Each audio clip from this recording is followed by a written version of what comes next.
Olá, está começando o Boletim no Rádio, o podcast do Sistema FAEP Senar Paraná, onde os jornalistas da equipe de comunicação comentam as notícias que estarão veiculadas na próxima edição do Boletim Informativo da FAEP. No caso, eu estou falando do Boletim número 1481. Para esse podcast, eu tenho aqui o jornalista Felipe Aníbal. Tudo bem, Felipe? Olá, André. Olá, colegas de bancada. Olá a você que nos ouve. Eu estou aqui com a Bruna Fioroni, a nossa jornalista. Tudo bem, Bruna? Olá, tudo bem, André? Olá para todo mundo que está nos ouvindo. E hoje temos um convidado mais do que especial aqui. Eu estou falando dele, o Luiz Eliezer, que é economista aqui do Departamento Técnico Econômico do Sistema FAEP. Tudo bem, Luiz? Tudo bom, André? É um prazer estar aqui falando com o amigo ouvinte. Olha, que bom que você está aqui conosco, que você vai ter que explicar para nós algumas coisas aí bem bacanas da matéria de capa desse boletim. Mas eu queria falar antes de uma coisa mais suave. Eu queria falar de uma iniciativa que chamou muita atenção da gente que passa ali pelo distrito de Doutor Camargo e fica surpresa com uma barraca sem ninguém para atender. Você já viu isso, Bruna? Uma barraca sem vendedor? Eu acho que é uma iniciativa assim, um pouco diferente aqui no Brasil, pelo menos, né? A gente não... Acho que a gente não tem muita confiança nesse tipo de coisa. Pelo contrário, né? Geralmente a gente tem mais desconfiança, né? Põe câmera, põe cachorro. Exatamente. Tem segurança, tem todo tipo de... Para evitar que monitoramento, né? E me conta uma coisa, você acredita na honestidade das pessoas, Bruna? Olha, eu não sei se eu acredito 100%, mas acho que essa iniciativa está mostrando que a gente vale a pena. Que tem uma esperança, né? Que a gente pode acreditar. Exatamente. Lá no distrito de Água Boa, no município de Doutor Camargo, a produtora Virlene Jardinetti começou uma iniciativa que chamou muito a atenção, que ela produz os produtos ali, compotas, doces e outras coisas, e deixa numa barraca e a pessoa se serve e paga e pega o troco sozinha. É como um self-service, como se diz nos Estados Unidos, né? E essa iniciativa inspirou uma outra iniciativa, para você ver, Bruna, como as pessoas aí formam uma corrente do bem, uma inspirando a outra, que foi uma Kombi que o pessoal da Associação de Turismo lá de Japurá está colocando também no mesmo sistema da dona Virlene, é um sistema de self-service, o pessoal pega lá abóbora, pega coco, milho verde, deixa o dinheiro sem ninguém para fiscalizar. E no caso aí dessa Kombi, todo o dinheiro é destinado para a APAE de Japurá. Olha, coisa bonita, né, Bruna? Muito bacana. Mas me diga, André, e tá dando certo essa iniciativa? Tá. O pessoal tá tendo lucro mesmo? Olha, não sei se aquele lucro, né, mas até o momento que eu falei com a dona Virlene, não tinha ocorrido nenhum caso de furto, roubo, vandalismo, ou seja... confiar no ser humano não trouxe nenhuma consequência negativa aí para essa barraca. E não é só aqui no Brasil não, né, Bruna? Exatamente. Teve um caso, né, nos Estados Unidos, que acho que inclusive foi um pouco até de inspiração desse pessoal aí, que foi, inclusive a FAEP, né, observou isso numa das viagens técnicas em 2014, né, para os Estados Unidos e para o Canadá. Um pessoal também deixava lá a barraquinha, e era nesse sistema, né? Você pegava o que você queria comprar, pegava seu troco, e acho que isso dá um bom exemplo, né? A gente vai vendo as coisas assim dando certo e o pessoal vai acreditando mais, não sei. É verdade. Uma coisa também que eu estava assim, não que eu não acreditasse, eu sempre soube lá no fundo, mas agora com esses dados aí que o Luiz trouxe para a gente começa a ter mais certeza que é o verdadeiro peso do agronegócio na economia dos municípios do Paraná.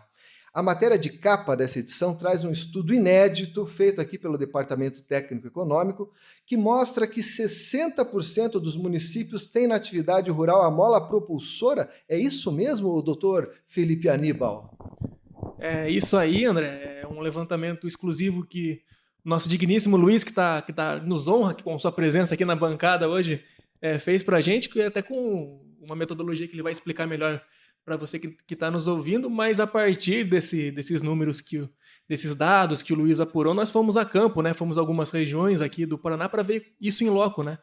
E o que a gente se deparou é que para muitos municípios, a maioria dos municípios do Paraná, a agropecuária é a principal atividade, a que mais gera riqueza para os municípios, e a cidade depende muito desses municípios em razão disso, né? mesmo para os municípios em que a agropecuária não chega a representar mais de 50% da geração de riquezas, ela tem ainda uma importância muito grande, né? Ou seja, não é possível enxergar, conceber o estado do Paraná sem a atividade agropecuária, né? E como é que foi feito esse levantamento, Luiz? Como que vocês conseguiram medir essa importância do agro nas cidades? Bom, André, esse levantamento que nós fizemos foi compilar diversos dados que a gente encontrou no site da Secretaria de Fazenda aqui do Estado. O valor adicionado fiscal, que é essa geração de riqueza nos municípios, ele é basicamente a diferença entre o que o município compra e vende a outros municípios, né? Essa diferença, dando um saldo positivo, é o valor adicionado bruto. E esse número ele é utilizado basicamente para que o Estado calcule quanto ele deve repassar de recursos aos municípios. Então, quando a gente abriu esses dados, a gente percebeu que a maior parte, quem tem mais peso nessa conta é justamente a agropecuária nos municípios, né?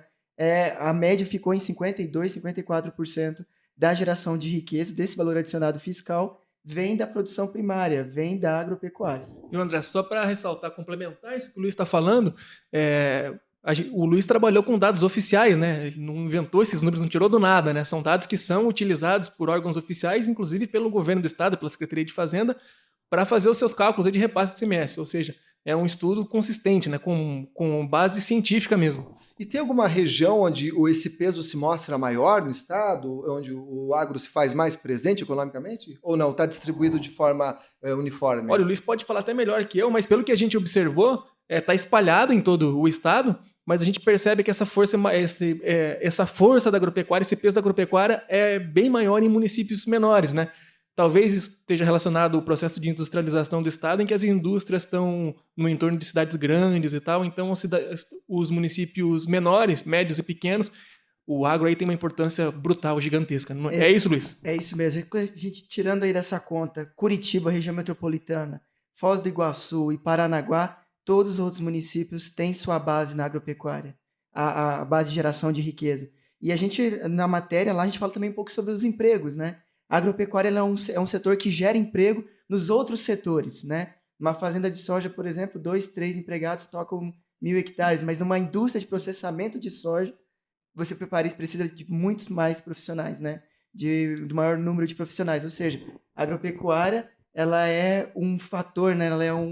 Ela é o principal vetor de geração de empregos aí no interior do estado. Se a gente fosse considerar as agroindústrias para esse levantamento, esse peso seria muito maior, muito mais significativo.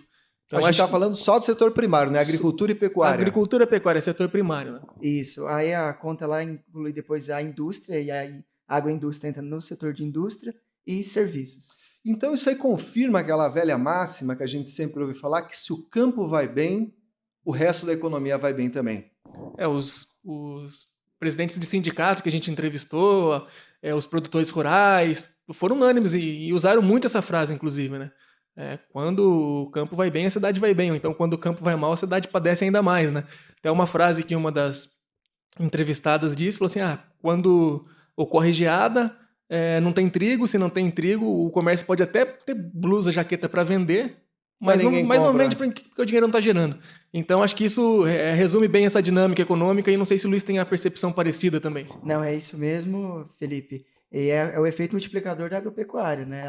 Ela irradia sobre os outros setores da economia, principalmente sobre a agroindústria. Esses outros setores agregam valor ao produto da agropecuária, mas são dependentes dele no primeiro momento. Então, fazendo um link com outra matéria bem completa que está nesse boletim, se o agro é tão importante para a economia, aí no caso do estado do Paraná, faz algum sentido o governo federal acabar com a Lei Candir, que isenta do ICMS a exportação de produtos primários como a soja, por exemplo? Olha, André, nessa matéria a gente está mostrando no boletim que os efeitos, caso a Lei Candir seja de fato extinta, seriam desastrosos e caóticos, não só para o agronegócio, mas para o próprio país, né? A gente trouxe alguns estudos de várias entidades, na nota técnica da CNA, estudos do CPEA, da Única, enfim, mostrando o impacto disso em quase todos os setores do agronegócio e mostrando que isso teria um reflexo desastroso até mesmo para a produção de riquezas no país. Luiz, que está por dentro desse assunto, talvez possa aprofundar um pouco mais essa discussão. Basicamente a Lei Candir, ela isenta de imposto de ICMS produtos semi-manufaturados ou primários com destino à exportação. E revogar essa lei, sem dúvida, seria um retrocesso. Nós estaremos exportando impostos, né? E a gente já viu outras experiências em outros países. A Argentina costuma tributar muitas exportações de produtos agropecuários. A Argentina está em crise econômica, né? A revogação dessa lei, sem dúvida, seria um retrocesso para a agropecuária. O Brasil, trocando em miúdos, o Brasil perderia a competitividade internacional. Muito graças à Lei Candir, o Brasil consegue mais competir em pé de igualdade com os gigantes do agronegócio. E tirando esse incentivo, tirando essa isenção, o Brasil perderia preço e perderia mercado internacional. O que é que se faria com essa produção? Não sei. Não sei, não. A gente está mostrando que o impacto seria muito grande, então fica a sugestão aí para quem está nos ouvindo acompanhar, ler essa matéria no boletim, que está tudo bem explicadinho ali, com gráficos, inclusive. E voltando a falar de exportação e importação, a gente tem uma boa notícia aí, pelo menos no horizonte, né? Que é essa sinalização aí de que esse tratado de comércio entre o Mercosul e a União Europeia vai, de fato, acontecer, né? Parece que precisa ser referendado ainda pelo legislativo desses blocos. É isso, Luiz? É isso mesmo, né? Esse acordo de livre comércio entre a União Europeia e Mercosul já vinha sendo negociado há 20 anos, né? Combinou com a assinatura do acordo no último dia 28. Ele precisa ainda ser ratificado por todos os parlamentos dos 28 países da União Europeia e dos 4 países do Mercosul, que no Mercosul é Brasil, Paraguai, Argentina e Uruguai. E sem dúvida vai ser um acordo que gera uma relação aí de ganha-ganha para ambos os blocos, né? O documento está com 22 capítulos e ele abrange diversas questões, desde questões sociais, econômicas, desburocratização, redução de tarifas, isenção de tarifas, tanto na agropecuária quanto também na indústria, simplificação de normas e técnicas. É um amplo acordo, ele ainda não foi divulgado em sua totalidade, né? O que temos aí são, digamos, spoilers que oficialmente os governos já têm divulgado. Mas então, vamos dizer assim, tem alguns setores que eu imagino que vão ser extremamente beneficiados, como, por exemplo, o pessoal já sinalizou aí a questão do suco de laranja, né? Mas outros que eu imagino que o produtor brasileiro pode até sentir um impacto forte, como no caso do leite, que a União Europeia é muito competitiva, né? É isso mesmo, né? A gente já tem algumas culturas, na casa da agropecuária, terão a tarifa de exportação e de importação zeradas.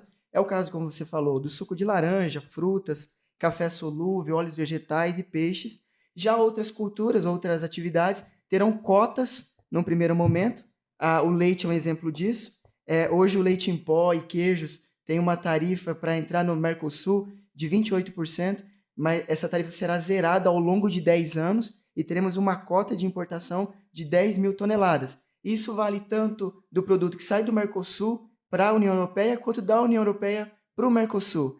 E pensando nessa dificuldade, André, de alguns setores desse acordo, né, por conta desse acordo, o acordo prevê medidas de mitigação desses custos, desses impactos. Uhum. Exato. Um deles é denominado de medidas de salvaguarda. O que é isso?